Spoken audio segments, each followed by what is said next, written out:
Vous avez déjà vu cette forêt il y a quelques mois quand je testais la Huawei Watch Fit 4 Pro. J'avais adoré cette montre, j'avais été bluffé et je suis revenu dans cette forêt parce que c'est ici que je cours 2 fois par semaine. Parce que là en ce moment, je teste la GT6 Pro de Huawei. J'adore cette forêt, mais surtout j'adore cette montre, il faut que je vous en parle. Alors ça fait environ 1 mois que je porte la Huawei Watch GT6 Pro au poignet et je ne l'ai chargée qu'une seule fois et pourtant je fais beaucoup de sport. 2 fois par semaine en forêt, 2 sessions de 1 heure sur mon tapis à la maison et tous les dimanches matin 1 heure de natation. Huawei annonce 21 jours en usage léger et autour de 12 jours en usage classique, c'est-à-dire du sport environ tous les 3-4 jours. Mon expérience montre qu'on peut faire beaucoup mieux. La dernière fois que je l'ai chargée, c'était le 1er septembre. Aujourd'hui, on est le 16 et elle est encore à 29%. Une charge complète demande 1h30, mais une simple charge de 10 minutes suffit pour repartir une journée entière. Et quand on compare ces chiffres avec les Apple Watch, ça fait un petit peu mal pour les Apple Watch, bien sûr. Alors déjà, il faut parler du design. C'est vraiment un très bel objet, vous la voyez, un châssis en titane de grade aéronautique, vert saphir, dos en céramique, 2 boutons, dont un qui est aussi une couronne rotative pour interagir sur l'écran en plus du tactile. Et sans exagérer, la GT6 Pro fait vraiment montre premium et pourtant elle est hyper légère et agréable à porter H24, y compris la nuit pour le suivi de sommeil.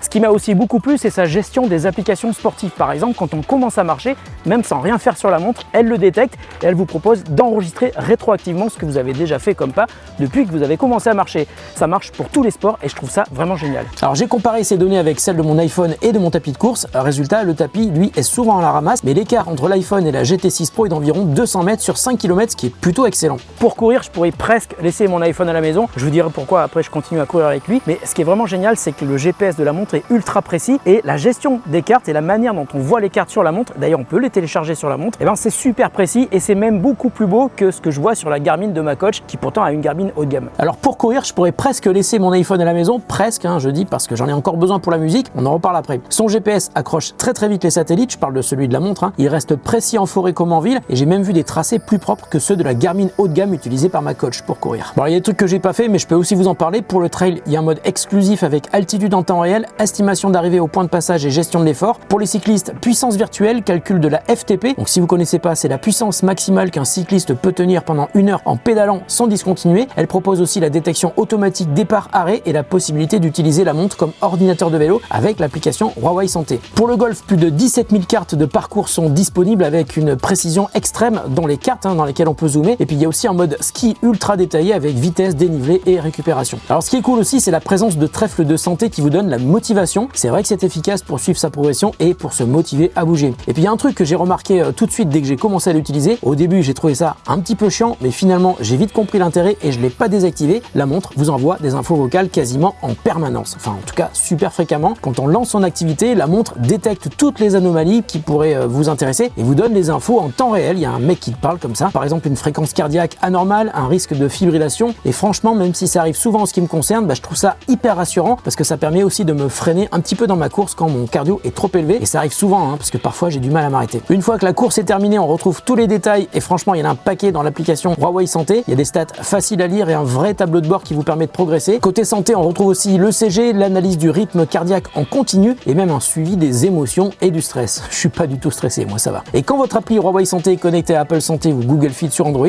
toutes les données sont aussi synchronisées dans Strava et ça c'est cool. Alors il y a un autre truc vraiment réussi sur cette montre, c'est l'écran. Il est hyper grand, 1,47 pouces. C'est un écran AMOLED qui est très lumineux jusqu'à 3000 nits, donc parfaitement lisible en plein soleil, même à vélo ou en montagne. Et le truc dingue, c'est que contrairement à mon ancien Apple Watch où j'avais le réflexe de la mettre à charger tous les soirs et le matin quand je prenais mes douches, la GT6 Pro, je la garde très souvent même pour prendre ma douche parce qu'elle est évidemment IP69. D'ailleurs, en parlant de douche, cette montre m'accompagne depuis 1 mois pour ma reprise de séance de natation. Je nage 2 km tous les dimanches, environ 1h10. Sous l'eau, j'ai pas mes lunettes de vue évidemment et l'écran est tellement grand que j'arrive quand même à bien voir les infos qui sont sur l'écran qui s'allument quand je lève le poignet vers moi. Et quand je sors de l'eau et que j'arrête mon activité, la montre propose de faire un drainage en envoyant un son qui fait vibrer la montre pour expulser l'eau. Alors ça marche évidemment, mais la première fois que j'ai utilisé la montre en piscine, j'ai quand même remarqué pendant la journée qui a suivi que la voix du mec qui me parlait dans la montre était un petit peu nasillarde et je me suis rappelé que j'avais pas fait le drainage de l'eau. L'entraînement est terminé.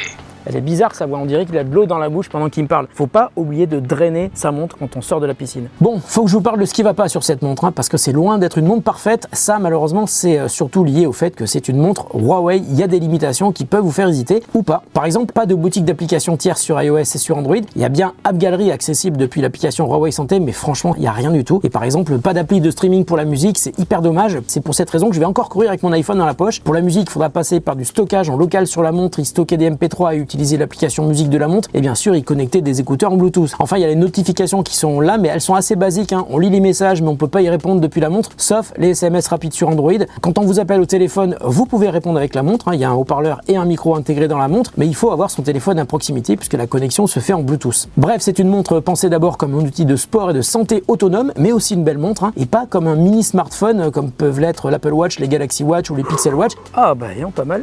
Bah voilà, 10 km de plus, rendez-vous la semaine prochaine pour la suite.